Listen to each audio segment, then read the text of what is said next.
অনেকদিন পর Poco X3 Pro একটা ইনটেক ফোন মনে হয় পেলাম। তো যা হোক আপনাদের সাথে শেয়ার করছি।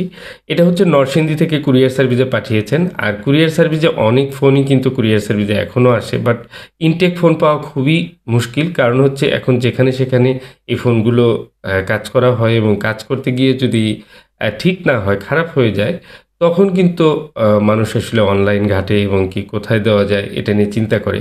কিন্তু প্রথমে যখন ফোনটা আসলে ঠিক হওয়ার সম্ভাবনা থাকে সেই সময়ে কিন্তু বেশিরভাগ মানুষই গুরুত্ব দেয় না এবং কি যার কারণে এই ফোনগুলো কিন্তু অনেক ফোন খারাপ হয়েছে যেগুলো হয়তো ঠিক হওয়ার সম্ভাবনা ছিল, বাট আইসি রিবোলিং করতে গিয়ে বা কোনো কাজ করতে গিয়ে আইসিগুলো খারাপ হয়ে যায়। তো এগুলো এক্সপার্টদের দ্বারা যদি কাজগুলো করা হয় 100% এই ফোনগুলো কিন্তু রিপেয়ার করা সম্ভব, এখনও সম্ভব। শুধুমাত্র প্রথম স্টেপটা আপনাকে ভেবেচিন্তে নিতে হবে। আপনার ফোনটা খোলার আগে বা সিপিইউতে কাজ করার আগে অবশ্যই সিদ্ধান্ত নেওয়ার আগে চিন্তা করে তারপর নিতে হবে। কারণ আমি আমার অভিজ্ঞতা থেকেই বলছি, প্রচুর পরিমাণে সিপিইউর কাজ আমি করেছি এবং কি এই ফোনগুলো ইনটেক অবস্থায় থাকলে প্রত্যেকটি ফোনই রিপেয়ার হওয়ার মতো থাকে যদি ফোনটি কোনো ধরনের আঘাত পেয়ে বা কোনো পানিতে পড়ে বা কোনো ড্যামেজ না হয়ে থাকে।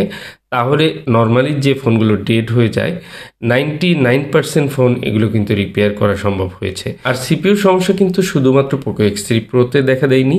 এই ফোনটি কিন্তু রেডমি, শাওমি, পোকো, স্যামসাং এবং ওয়ানপ্লাস আরও অসংখ্য ফোন রয়েছে যেগুলোতে কম বেশি সব ফোনেই কিন্তু সিপিইউ ইস্যু এখন দেখা দিচ্ছে এবং কি এই সিপিইউর কাজগুলো করার আগে অবশ্যই একজন এক্সপার্টের সাথে যোগাযোগ করে এক্সপার্ট দিয়ে কাজটি করিয়ে নেবেন।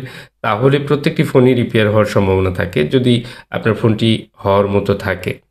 তো এই ফোনটির যে রিবোলিং করার সময় আমাদের খেয়াল রাখতে হয় যে রিবোলিং পিপিটি মানে পেস্ট যেটি, সেটি ভালো মানেরটা ইউজ করতে হয়, ফ্লাক্স ভালো মানের ইউজ করতে হয়। আর সব থেকে গুরুত্বপূর্ণ হলো হ্যান্ড স্কিল ভালো থাকতে হবে। হ্যান্ড স্কিল যদি ভালো হয় তাহলে আপনার মাদারবোর্ড ড্যামেজ হবে না, আইসিটিও ড্যামেজ হবে না, স্ক্র্যাচ পড়বে না এবং কি সর্বোচ্চ সুন্দরভাবে কাজটি করতে পারলে ঠিক ফোনটি আগের মতো যেরকম সার্ভিস পাওয়া যেত, যেমন গেমিং করা যেত, সব কিছু কিন্তু আগের মতোই চলবে, কোনো ধরনের সমস্যা হবে না এবং কি লং টাইম এই ফোনটি ভালো চলে এবং কি পরবর্তীতে যদি কখনো আবার প্রবলেম হয় সেটিও কিন্তু আবার রিপেয়ার যোগ্য থাকে।